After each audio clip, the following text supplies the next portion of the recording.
Hello, my name is Carrie Brown and I'm with the Central Mississippi Regional Library System. Today I'm going to be reading to you chapters 1 and 2 of Magic Treehouse, Pirates Past Noon, written by Mary Pope Osbourne. Chapter 1, Too Late. Jack stared out his bedroom window. The rain kept falling and falling. "The TV said it would stop by noon," said Annie, his 7-year-old sister. "It's already past noon," said Jack. "But we have to go to the treehouse," said Annie. "I have a feeling the in-person will be there today." Jack pushed his glasses into place and took a deep breath. He wasn't sure he was ready to meet the in-person yet, the mysterious person who had put all the books in the magic treehouse. "Come on," said Annie. Jack sighed. "Okay," he said. "You get our raincoats and boots. I'll get the medallion and bookmark." Annie ran to get their rain gear. Jack reached into his drawer. He took out the medallion. It was gold. The letter M was engraved on it. Then he took out the bookmark. It was made of blue leather. It had the same M on it. Both M's matched the M that was on the floor of the treehouse. Jack put the medallion and bookmark into his backpack. Then he threw in the notebook and pencil. Jack liked to take notes about important things. "I got our rain stuff," called Annie. Jack picked up his pack and went downstairs. Annie was waiting by the back door. She was putting on her boots. "Meet you outside," she said. Jack pulled on his raincoat and boots. Then he put on his backpack and joined her. The wind was blowing hard. "Ready, set, go!" Annie shouted. They kept their heads down and charged into the rainy wind. Soon they were in the Frog Creek woods. Tree branches swayed, flinging rainwater everywhere. "Yuck!" said Annie. They splashed through puddles until they came to the tallest oak tree in the woods. They looked up. Tucked between two branches was the treehouse. It looked dark and lonely against the stormy sky. Hanging from the treehouse was a rope ladder. It was blowing in the wind. Jack thought of all the books up there. He hoped they weren't getting wet. "The in-person's been there," said Annie. Jack caught his breath.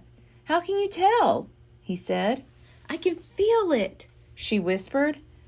She grabbed the rope ladder and started up. Jack followed. Inside the treehouse it was chilly and damp, but the books were dry. They were all neatly stacked along the wall, just the way they had been the day before.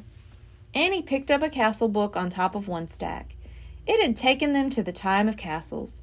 "Remember the knight?" she said. Jack nodded. He would never forget the knight who had helped them.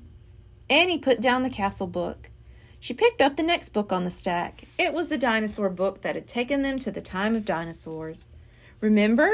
she said. Jack nodded.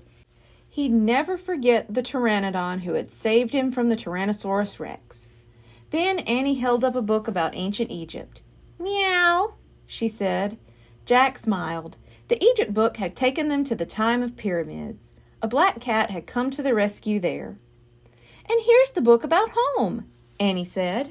She held up the book with the picture of their hometown in it, Frog Creek, Pennsylvania. Jack smiled again. The Pennsylvania book had brought them back home at the end of each of their adventures. Jack sighed. Okay, he still had two main questions. Who was the in-person who had put all the books here? And did the knight, the pteranodon, and the cat all know the in-person? Finally, Jack reached into his backpack. He took out the gold medallion and the leather bookmark. He placed them on the floor, right over the spot where the M glowed faintly in the wood. Rain blew into the treehouse. "Brrr," said Annie. "It's not very cozy today." Jack agreed with her.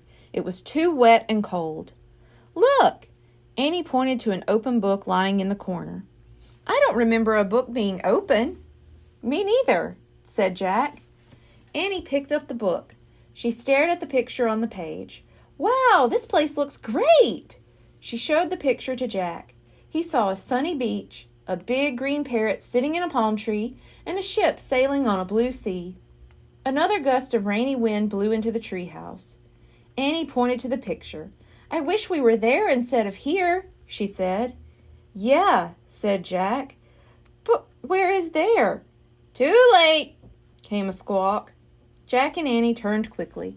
Sitting on a branch outside the window ledge of the treehouse was a green parrot, exactly like the parrot in the picture. "Too late," the parrot squawked again. "A talking parrot," said Annie. "Is your name Polly? Can I call you Polly?"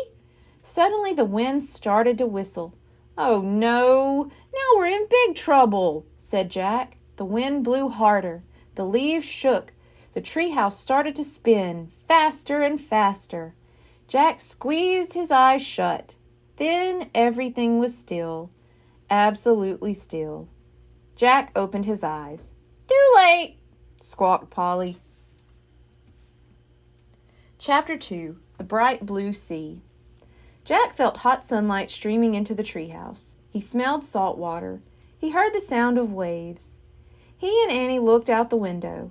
The treehouse was in a palm tree. Beyond was a bright blue sea. A tall sailing ship was on the horizon. It was just like the picture in the book. "Too late," squawked Polly. "Look," said Annie. Polly was flying in circles above the treehouse. Then she swooped down to the ocean. "Come on, let's follow her. Let's go in the water," said Annie. She took off her raincoat and dropped it on the floor. "Wait, we have to study the book first," said Jack. He started to reach for the book, but Annie grabbed it. "You can read it on the beach," she said. Without even looking at the cover, she shoved the book into Jack's backpack. He sighed. Actually, the water did look wonderful. "Okay," Jack said. He took off his raincoat too. "Come on!" Annie handed Jack his backpack, then started down the ladder. Jack folded the raincoat and put it next to the stack of books. He put on his backpack, then he went down the ladder. As soon as Annie hit the sand, she ran toward the ocean. Jack watched her wade into the water. She was still wearing her rain boots. "Your boots, Annie," called Jack. She shrugged. "They'll dry out," she said. Jack took off his boots and socks. He put them beside his pack. Then he rolled up his jeans and ran across the hot sand into the waves. The water was warm and clear. Jack could see shells and tiny fishes. He shielded his eyes against the sun and peered out at the sea. The tall sailing ship seemed a bit closer. "Where's Polly?" said Annie. Jack glanced around. No sign of Polly. Not in the palm trees. Not on the sunlit sand. Not over the bright blue sea.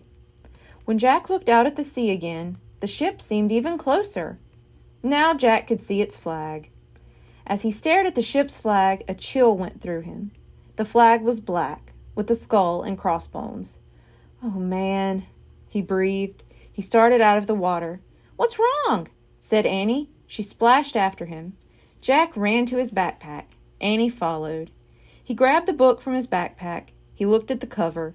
For the first time, he and Annie read the title of the book. "Yikes!" said Annie.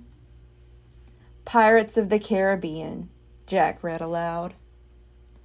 Thank you. Be sure to tune in next week for chapters 3 and 4. Goodbye.